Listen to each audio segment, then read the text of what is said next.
Race number 4 is a Class 4. We get up to the 1650 though for our next event, which is the first leg of the 6-up. Vicha Valley is a 4-time course and distance winner. Fearless Fire. We'll hear from Blake Shin shortly. Third behind Lucky Missile last time out. Lucky nearly fine third as well behind Universal Go-Go. Got Rainbow Lights, who was a winner course and distance in July of last season. Viva Popcorn, 3-time course and distance winner, gets the inside gate. Super Red Dragon placed on his last 2. Nicholson returns after nearly a month off the track.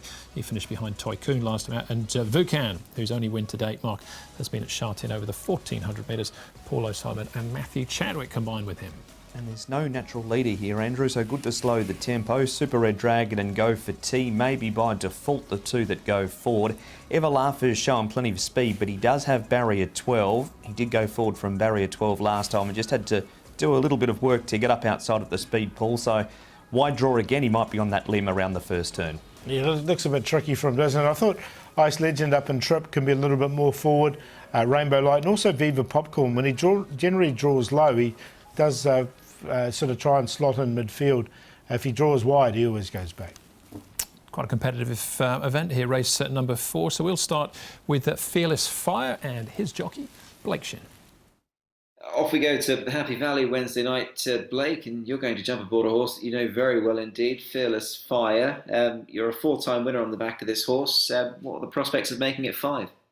Yeah, I think he's a good chance. He's always a good chance in Class 4 at 1650 over at Happy Valley.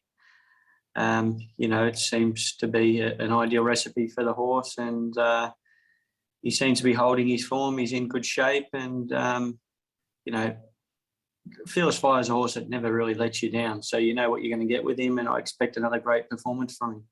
And as you rightly touched upon, he never does let anybody down. He's done plenty of racing and plenty of winning. I mean, last time out, Blake yielding ground, getting back on a sounder surface for an older horse, that's, I imagine, going to suit him quite well, isn't it?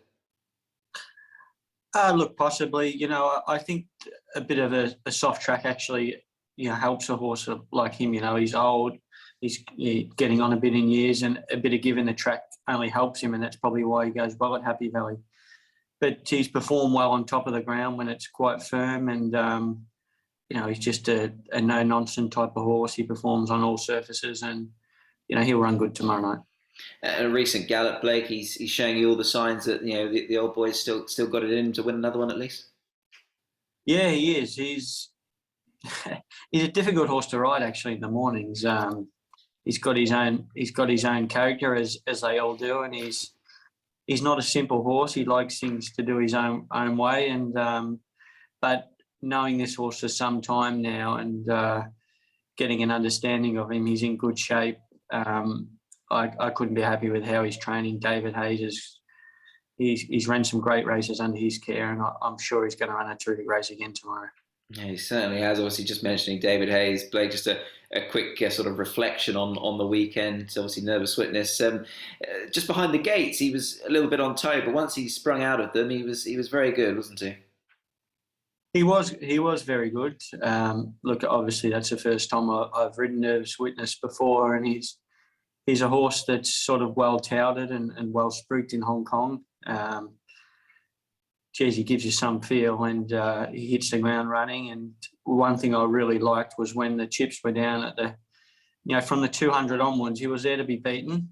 Carroll Street and Stoltz were there to run past him, but I think on the winning post, he was holding him, and he's only a young horse and lightly raced, so there's plenty of upside there. And yeah, he's an exciting horse going forward.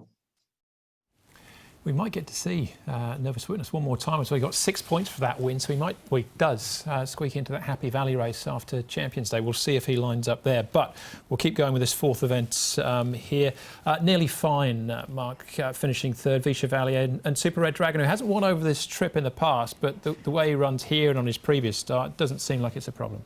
Yeah, his last two has been his best at Happy Valley. Can see Nearly Fine. He goes for a run a couple of times and gets held up. In the end, he gets through late pull and he runs into 3rd. So wide draw again for Nearly Fine, but with a clearer passage. Thought he'd be in the top 3 again this week. Yeah, that's the key with him. Is he just is a horse that needs some luck, doesn't he? Because of the way he races. So if he gets that luck, then sure, yeah, he can easily finish in the top 3. All right, Universal Go-Go. goes round a little bit later on. What about Everlaugh, Paul? An argument for him? Well, I haven't got him in. I just worried about the draw. I don't think he's going to get the right run. He's going to be wide. Look, he's getting on in age now. He's a 8-year-old Everlaugh. Look, he's been running consistently. A couple of fours his last couple of starts, but didn't quite make it in for me. Just missed out in the end. He looked like he was going to drop out at the top of the straight, and they get to the line, and he came back and got past Happy Jai. He'll give you 110% if you like him to have something on.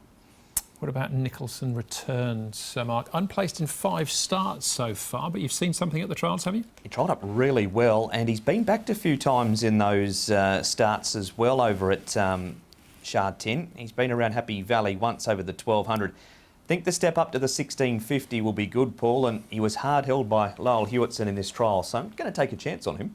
Yeah, look, the key is, I think, is the trip, isn't it? Up the 1650 looks good for him. He's drawn wide, but he gets back anyway. Look, I put him in on a minor line because there is improvement, and he's only had the limited starts. OK, interesting. He's 25 to 1 at this stage. Nicholson Returns behind our favourite and others, Paul, which is nearly fine. Yeah, I didn't quite get nearly fine in. I'm just worried about that draw and just the way he runs. He'll need luck. But I'm going to go with Rainbow Light. I think he's going to be in the right spot. He's dropped 24 pounds coming into the race. And he's going pretty well at the moment. Zach Purton will jump aboard as well. Ice Legend, I like the fact he's coming up to 1650. Now, he was scratched at his last intended outing, so we'll see how he goes with the 1650. From barrier 5, he'll be in the right place. Viva Popcorn's got a good draw, so I think he'll be a little bit handier. And then Nicholson Returns in there on a minor line. 5, 7, 6 and 11.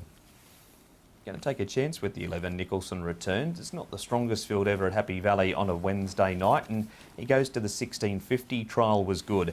Fearless Fire, Blake's won 4 from 9 on him. 3rd behind Lucky Missile last time. Again, wide draw. Nearly Fine goes in for 3rd, and Viva Popcorn drawn the rail. He was good enough to win 2 in a row. He does have 130 pounds on his back, but comes out of the Lucky Missile race also. 11 at the each way to beat 2, 3 and 6. Looked a bit trappy to me, the 4th, and our numbers are scattered a little bit. This is the first leg of the 6 up. I got nearly fine on top. We've all got Viva Popcorn in our numbers, though, so maybe that's maybe a place to start as well. Race number 4, Class 4 over the 1650, which is the first leg of the 6 up.